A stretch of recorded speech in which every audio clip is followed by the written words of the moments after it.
Hallelujah. ಎಲ್ಲರಿಗೂ ಕೂಡ ಶುಭ ಮುಂಜಾನೆ. ಎಲ್ಲರನ್ನ ಕೂಡ ದೇವರು ಆಶೀರ್ವದಿಸಿದ್ದಾರೆ ಎಂಬುದಾಗಿ ಭಾವಿಸುತ್ತಾ ಈ ದಿನದ ದೇವರ ವಾಕ್ಯವನ್ನ ನಾವು ನೋಡುವಂತವರಾಗಿರೋಣ. ದೇವರ ವಾಕ್ಯದಲ್ಲಿ ಸತ್ಯವೇದದ ಇಬ್ರಿಯರಿಗೆ ಬರೆದಂತಹ ಪತ್ರಿಕೆ 6ನೇ ಅಧ್ಯಾಯದ 10ನೇ ವಾಕ್ಯ, ನೀವು ದೇವ ಜನರಿಗೆ ಉಪಚಾರ ಮಾಡಿದಿರಿ, ಇನ್ನೂ ಮಾಡುತ್ತಾ ಇದ್ದೀರಿ. ಈ ಕೆಲಸವನ್ನು ಇದರಲ್ಲಿ ನೀವು ದೇವರ ನಾಮದ ವಿಷಯವಾಗಿ ತೋರಿಸಿದ ಪ್ರೀತಿಯನ್ನು ಆತನು ಮರೆಯುವುದಕ್ಕೆ ಅನ್ಯಾಯಸ್ಥನಲ್ಲ.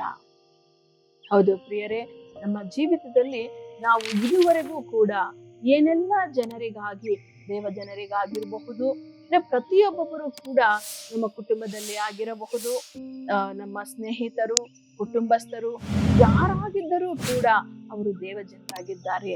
ಅವರಿಗಾಗಿ ನಾವು ದೇವರ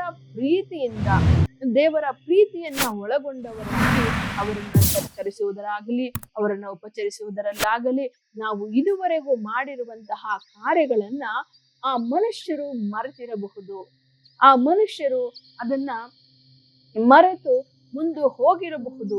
ಆದರೆ ಆ ಎಲ್ಲಾ ಕಾರ್ಯಗಳನ್ನ, ನೀವು ಮಾಡಿದಂತಹ ಎಲ್ಲ ಸತ್ಕಾರ್ಯಗಳನ್ನ ಮರೆಯುವುದಕ್ಕೆ ದೇವರು ಅನ್ಯಾಯಸ್ಥನಲ್ಲ.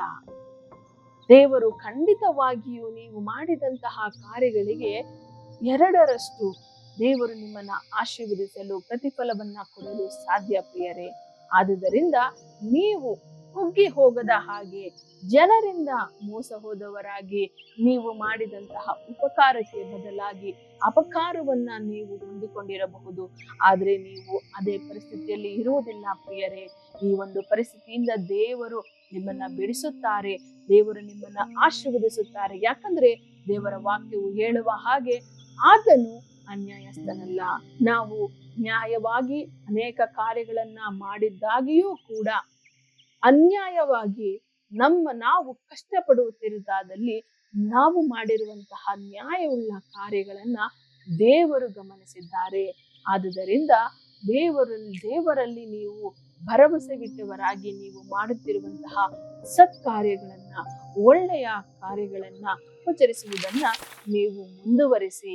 ಯಾಕಂತಂದ್ರೆ ಖಂಡಿತ ಒಂದು ದಿನ ಅದಕ್ಕೆ ಪ್ರತಿಫಲ ಉಂಟು. ದೇವರ ಪ್ರೀತಿಯನ್ನ ಹೊಂದಿಕೊಂಡವರಾಗಿ, ಆ ಪ್ರೀತಿಯನ್ನ ಹಂಚುವವರಾಗಿ ಖಂಡಿತವಾಗಿಯೂ ದೇವರು ನಿಮ್ಮನ್ನ ನಡೆಸುವಾತನಾಗಿದ್ದಾನೆ, ಆಶೀರ್ವದಿಸುವಾತನಾಗಿದ್ದಾನೆ, ಬಿಡುಗಡೆ ಕೊಡುವಾತನಾಗಿದ್ದಾನೆ. ಪ್ರಾರ್ಥನೆ ಮಾಡೋಣ. ಅಪ್ಪ, ಇದುವರೆಗೂ ಸ್ವಾಮಿ ಈ ಒಂದು ಕಾರ್ಯಕ್ರಮವನ್ನ ಕೇಳುತ್ತಿರುವಂತಹ ಎಲ್ಲಾ ಕರ್ತನೆ ನನ್ನ ಸಹೋದರ ಸಹೋದರಿಯರಿಗಾಗಿ ಪ್ರಾರ್ಥನೆ ಮಾಡ್ತಿದ್ದೇನೆ.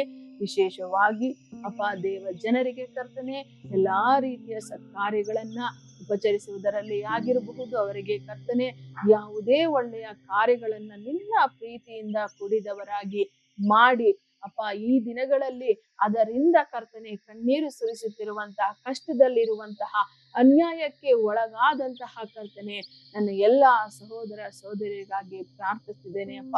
ಅವರು ಎಲ್ಲರನ್ನ ನೀನು ಆಶೀರ್ವದಿಸು ಕರ್ತನೆ.